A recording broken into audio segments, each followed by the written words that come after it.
Qing's Prose on Marriage and Others. The magazine asked Eileen Chang to talk to me about issues such as women's career and marriage. In fact, we have talked about it several times. Because there were reporters present that day, I felt a little restrained. On the way back, I carefully thought about what I had just said. I feel that the meaning is still incomplete, so it is necessary to discuss it again. Marriage should be rationalized. All man-made things make up for the deficiencies of nature, and marriage is also a human relationship, so it must comply with the requirements of nature. Sex is one of the natural requirements of human beings, also known as instinct. When a young man has sex with a woman, he feels very happy and wants to continue it forever. This is the first reason for marriage. The second reason is that children are born as a natural result. It is also instinctive for mothers to love their children. Breastfeeding and caring for their children will inevitably affect other work. Therefore, it is necessary to establish a so-called marriage relationship in order to legally live a life of division of labor and cooperation.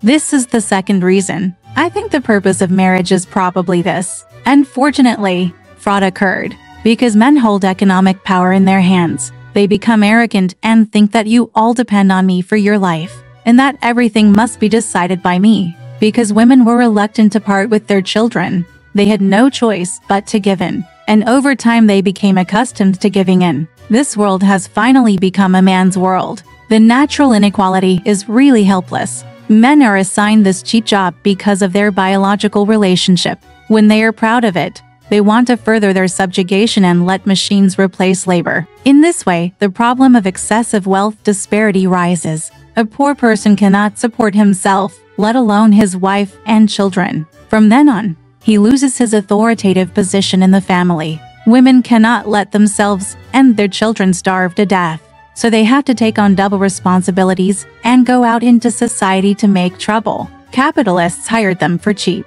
Thoughtful people also feel that they deserve the same treatment as men, and that it would be too unfair for them to be limited to family work. Then the European War started again, and the men were busy fighting the war, leaving many daily tasks to women.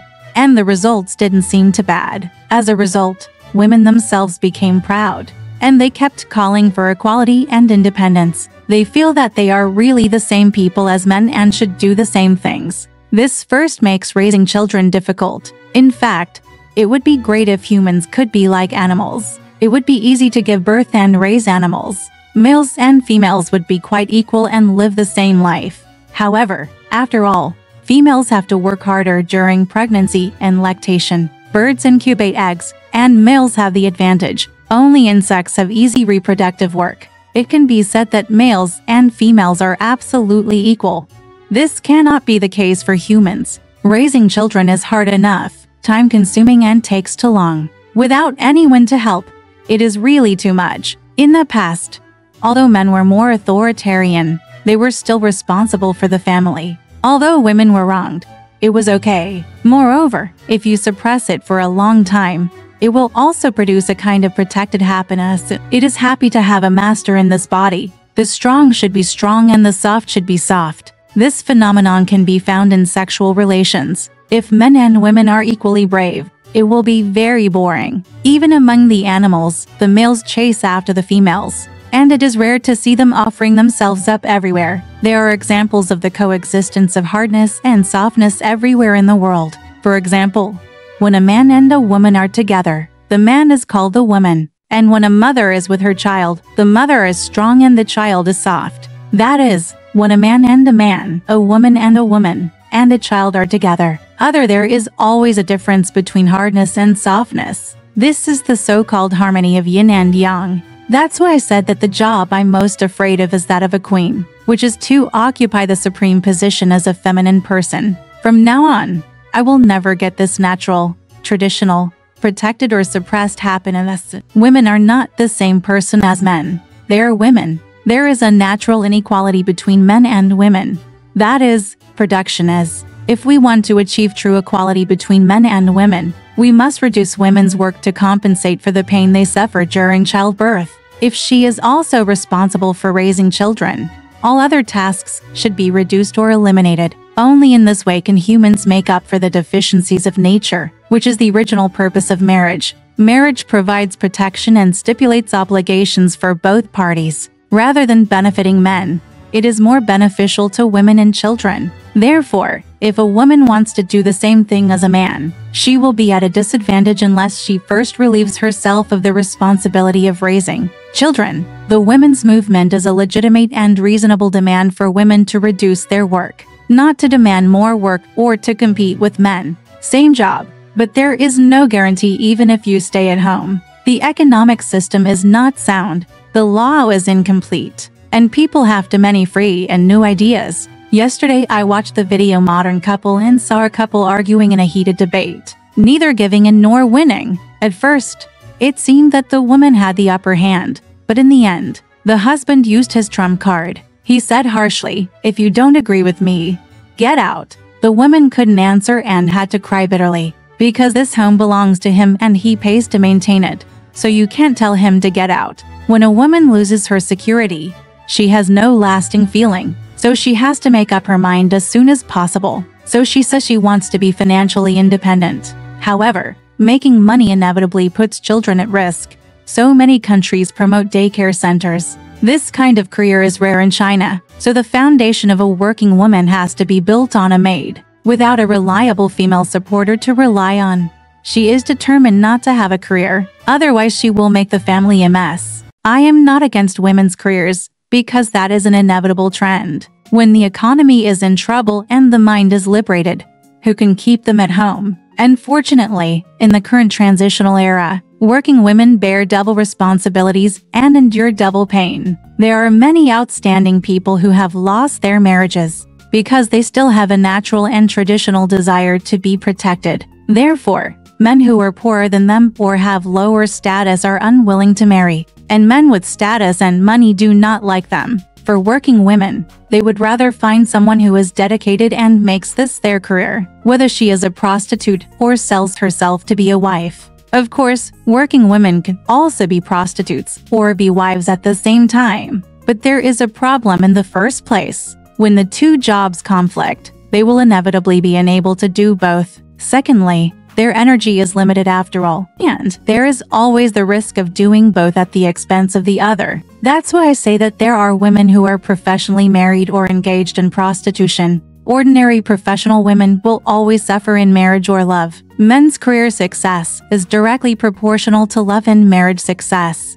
but women's success is inversely proportional. Therefore, the average woman has no choice but to fill the gaps in her life with her career. When she has no husband, she will engage in her career first, then quit after marrying her husband, and then return to the old tune when her husband unfortunately abandons her. There are few ways to engage in career with this spirit. Is this a career suitable for them? According to the current situation, marriage and career are often in conflict with women. Should you give up your career and your marriage, or sacrifice your career for marriage? Or should we try to make the two run in parallel without stopping? I think that in an ideal world, everyone would get something for nothing until their needs are met. People have different needs. If someone wants to eat 1 bowl of rice, give him 1 bowl. And if he wants to eat 2 bowls of rice, give him 2 bowls. This is true equality. It doesn't have to be that the person who can only eat 1 bowl of rice still gives him 2 bowls. No, those who are overwhelmed are that there are too few supplies in the world to satisfy everyone.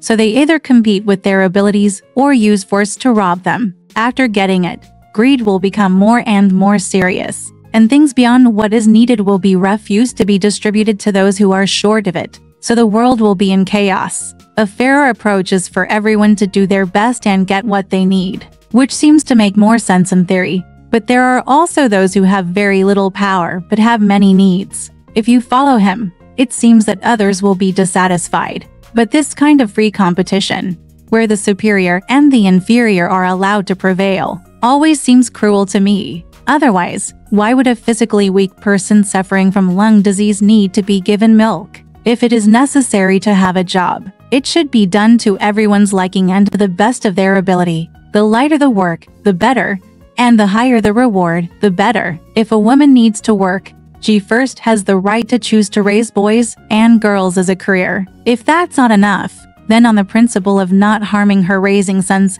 and daughters, the work will be light and the reward will not be reduced. Remuneration for raising boys and girls should be paid by the state, so that they do not have to depend on men. If this writer gives birth to a child and refuses to raise it, the state will hire someone to raise it for her, leaving her free to engage in other jobs. If she is not even willing to give birth, she should do whatever work she can, just like men. At this time, the married woman is just a dispensable relationship, which is up to everyone's free will and does not necessarily have legal effect. Men may or may not be responsible for their children. I always suspect that it is unnatural to attach too much importance to the relationship between father and son. Although a man loves a woman and prefers her children, although it is also a matter of human nature, most of it is driven by customary concepts. Some people say that a woman loves her ex-husband and a man loves his second wife.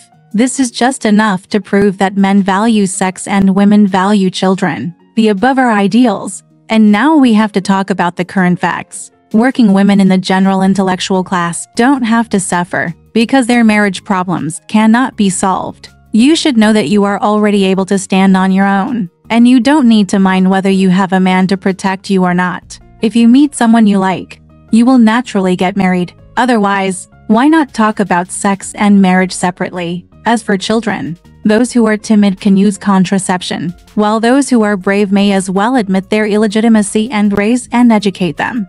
Women who are dissatisfied with their marriages can think carefully. If you can accommodate yourself, it is better to be still than to move. If you can't bear it, you might as well be brave. Don't think it's a pity that I don't have the ability. Ability is often exercised due to need. Nothing is difficult in the world.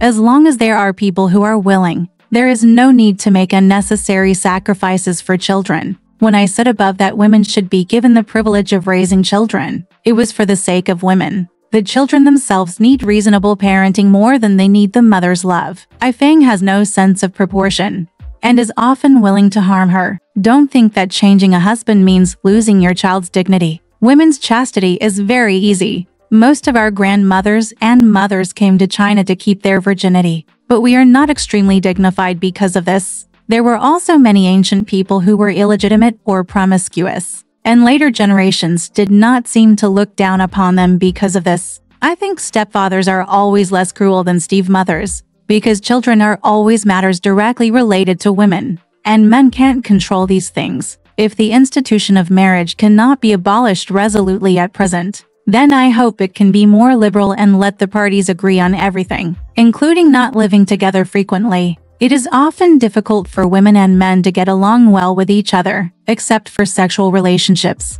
A large family might as well be mainly matrilineal, with mother, daughter, and grandson living in the same three-story house, and there would never be a single word of communication. When a boy is young, he can be taken care of by his mother. When he grows up, he can live alone or with his wife. There is absolutely no room for accommodation in the case of polygamy or polyandry. As long as the parties concerned have sexual intercourse, the crime of sexual intercourse or sexual intercourse is clearly stipulated in the law. I really hate the widows in Ningbo who pry into other people's private affairs all day long. She said that the eldest brother of the Zhang family beat his wife yesterday for unknown reasons. Maybe he was interested in his own relationship. I saw with my own eyes that Quigu smiled like this at him on the glass window yesterday. So when he came back in a hurry, he scolded his wife for not doing it when she went out to buy side dishes in the morning. It took so long. Could it be that the fishmonger was hooking up with her? In short,